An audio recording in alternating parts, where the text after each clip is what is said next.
Hi friends, welcome to Banu Saliganti. ఈరోజు ముచ్చట ఏంటంటే పన్నీర్ బిర్యానీ ఎలా చేసుకోవాలో చూపిస్తున్నాను. దానికోసం నేను ఒక 50 గ్రామ్స్ పన్నీర్ అయితే ఇలా ముక్కలు ముక్కలుగా కట్ చేసి పెట్టుకున్నాను. పక్కనే రైస్ ఇలా కడిగి పెట్టేసుకున్నాను.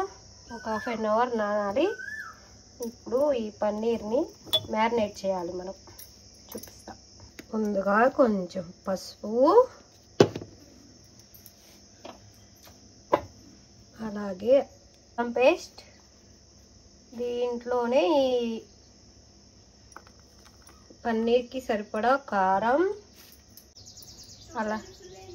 అలాగే కొంచెం గరం మసాలా, కొంచెం పెరుగు, ఇలా ఇవన్నీ వేసి కలిపేసుకోవాలి మంచిగా. ముక్కలకి ఒక్కొక్క పీస్కి పట్టేలాగా మంచిగా మ్యారినేట్ చేసేసి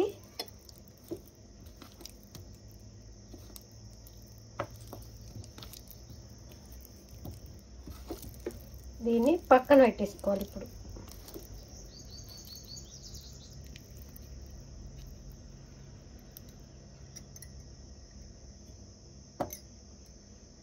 పన్నీర్ మ్యారినేట్ అయ్యేలోగా రైస్ పెట్టేసుకుందాం. మనం పక్కన రైస్ పెట్టుకొని అందులో చెక్క, 2 యాలక్కాయలు,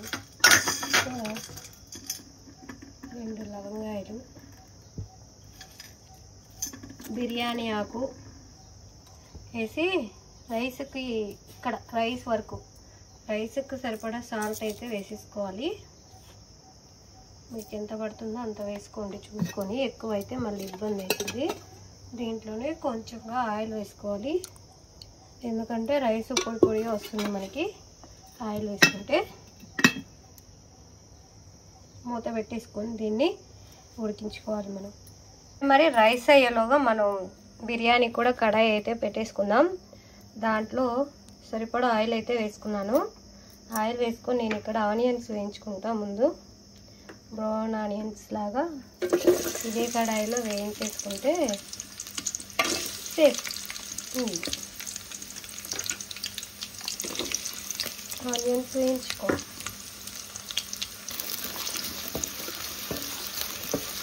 బ్రౌన్ కలర్ వచ్చే వరకు వేయించుకో. Brown onions ready. తర్వాత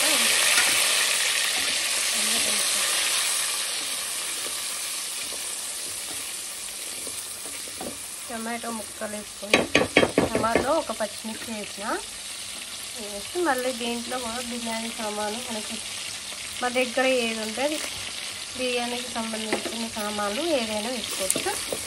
బిర్యానీ దినుసులు వేసుకొని ఇప్పుడు ఈ టమాటా ముక్కలను ఉడికించుకోవాలి మెత్తగా. కొంచెం పసుపు వేసుకోవాలి. పసుపు వేస్తే ఏంటంటే మనకి ఫుడ్ కలర్ అవసరం రాకుండా ఉంటుందన్నమాట. పసుపు అయితే వేసుకున్నాను. ఇప్పుడు ముందుగా ఈ టమాటా ముక్కలు ఉడికిపోయాయి. అల్లం పేస్ట్ వేసుకొని కలుపుకోవాలి.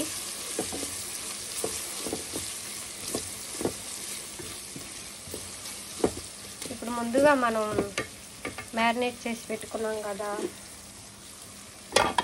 ఈ పన్నీర్ ముక్కలు కూడా వేసుకోవాలి. ఇందులో పన్నీర్ ముక్కలు వేసుకొని కలిపేసుకోవాలి.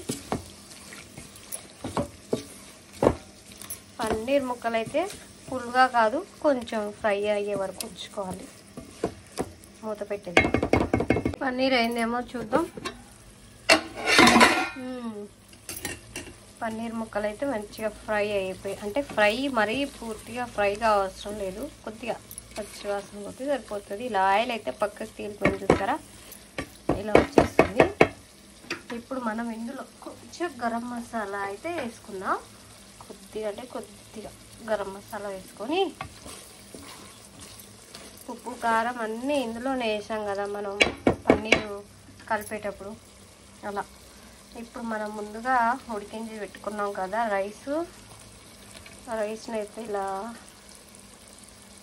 మొత్తం ఉడికించుకున్న రైస్ మొత్తం ఇలా పరిచేసుకోవాలి అన్నట్టు.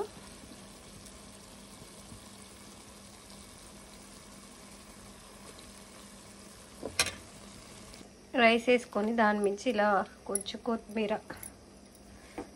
ముందుగా వేయించి పక్కన పెట్టుకున్నాం కదా, ఈ బ్రౌన్ ఆనియన్స్ అన్న వరకు వేసేసుకుందాం. ఏం చేసుకుంటాం ఉంచుకొని వేసుకొని ఇప్పుడు దీని మీద మూత పెట్టుకొని ఒక 10 మినిట్స్ సిమ్లోనే ఉంచాలి. 10 మినిట్స్ సిమ్లో ఉంచితే మన పన్నీర్ బిర్యానీ రెడీ. చూపిస్తా. మరి 10 మినిట్స్ అయితే అయిపోయింది. చూద్దాం మన పన్నీర్ బిర్యానీ ఎలా వచ్చిందో. Wow wow wow. మనం బిర్యానీ చేశాక ఇక వేరే చూడాలా. హాహాహాహా, సూపర్గా వచ్చేసింది బ్రో బిర్యానీ. మీరు కూడా ఈ బిర్యానీ ఇంట్లో ఈజీగా ట్రై చేసుకొని టేస్ట్ ఎలా వచ్చిందో నాకు చెప్పండి. ఓకేనా? ఈ వీడియో కనుక మీకు నచ్చినట్టయితే లైక్ చేయండి, షేర్ చేయండి, సబ్స్క్రైబ్ చేసుకోండి, బెల్ గంట కొట్టడం మాత్రం మర్చిపోవద్దు. Bye friends.